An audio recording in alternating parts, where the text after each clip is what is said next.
Eventually, Pharaoh let the Jews go, as documented in the book of Exodus, but after the dramatic and miraculous escape into the wilderness, they lost faith in the God who had liberated them, and after just 2 months in the wilderness, they were drawn back to the worship of false gods in the desert, the same gods that they'd been surrounded with all their lives in Egypt.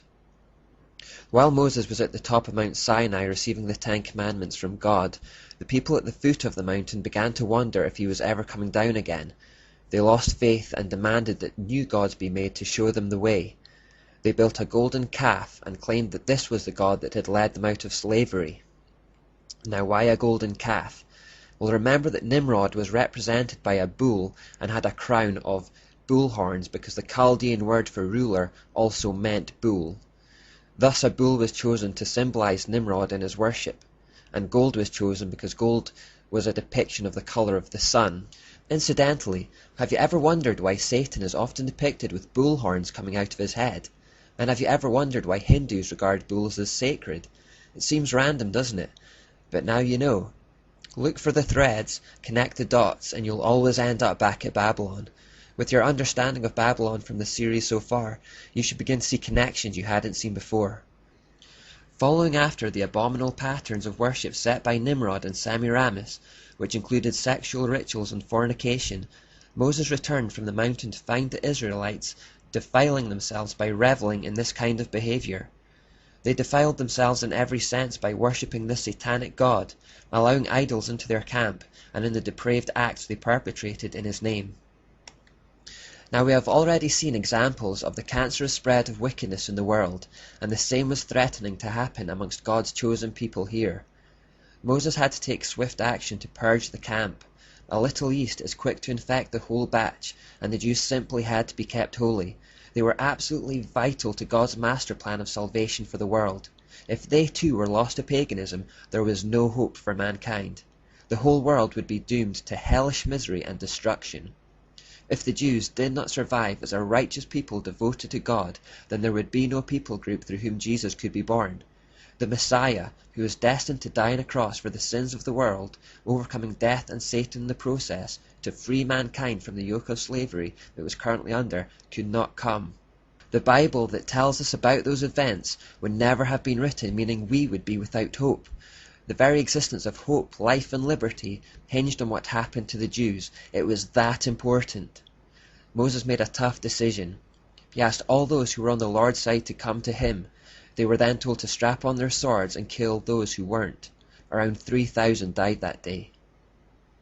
This incident is used by modern atheists to portray God as a bloodthirsty monster, unworthy of worship. But if those 3,000 hadn't died, and the Jews had turned to paganism and Jesus hadn't come, I doubt if there would even be a world today. And if there was, it would be hell on earth. Satan would be running amok, and there would be nothing but wickedness, depravity, pain, and misery. We only have to look in further detail at some of the practices associated with the ancient gods to get an idea. For example, take Molech, who was the form of Marduk or Nimrod worshipped by the Ammonites.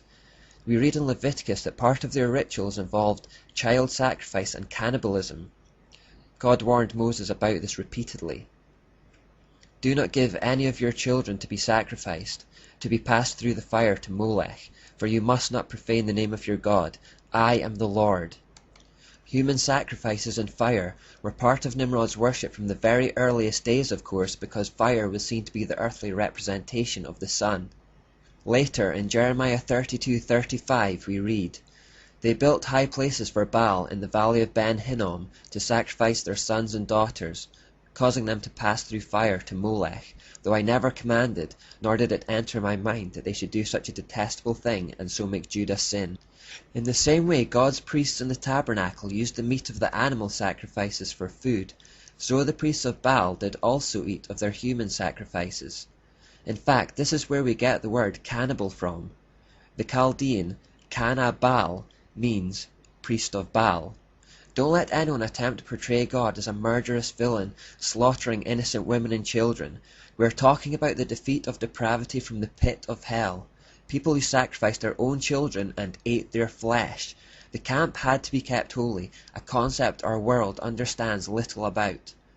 We should also see in this episode the burning hatred God has for sin, and remember how vital it is for us to remain righteous in His sight today. Because of Jesus, there is now no need for bloodshed when we sin, and this has perhaps diminished our understanding of its severity. We should remember, however, that the punishment for sin is as severe today as it always has been. It's just that Jesus already spilled His blood so that we don't have to. When we sin, we deserve death just as much as those Israelites who turned away from God. Thank Jesus He has taken the punishment on our behalf. Perhaps as further punishment for that generation, perhaps to build character, perhaps to continue the purging process, and perhaps because we develop a deeper relationship with God in times of trial, almost certainly a mixture of all four of these, God decided to keep them in the desert for 40 more years. God needed to get these people to trust Him and to build a relationship with Him, and the wilderness, a place where they had to rely on Him even for food and water, served that purpose. One final thing I'd like to highlight about the desert years. Notice how God chose to reveal Himself to Moses. He chose to reveal Himself at the top of Mount Sinai, a mountain. Remember that Babylonian ziggurats were built to represent mountains, and the apexes were said to be where the gods lived. Remember, this is as a result of Satan's desire to be the Most High. Because all ancient mythologies and false religions stem from Babylon, you'll find parallels of this in many cultures. Mount Olympus, for example, is famously where the Greek gods were supposed to have lived. The fact that God revealed Himself to Moses at the top of a mountain clearly echoes this idea. It is likely God did this so the Israelites could understand what was going on when Moses ascended Sinai. They were used to the idea that deities lived at the top of mountains. This appears to be God using what they already knew to communicate that He was their God, talking to them in a symbolic language they could understand. And since ziggurats were built by man to glorify man, and their gods were said to reside there, God was showing His superiority again by revealing Himself atop a mountain that He'd made, a real one, and on ground that was so much higher than any ziggurat. What God was saying to His people is that He was the real Most High. Just to connect some more dots with this, remember that Jesus' most famous sermon is the Sermon on the Mount. This wasn't an accident. By choosing that location, He was subtly revealing Himself in the symbolic language to be God. You see, the Bible starts to reveal extra layers when you understand the nature of the battle.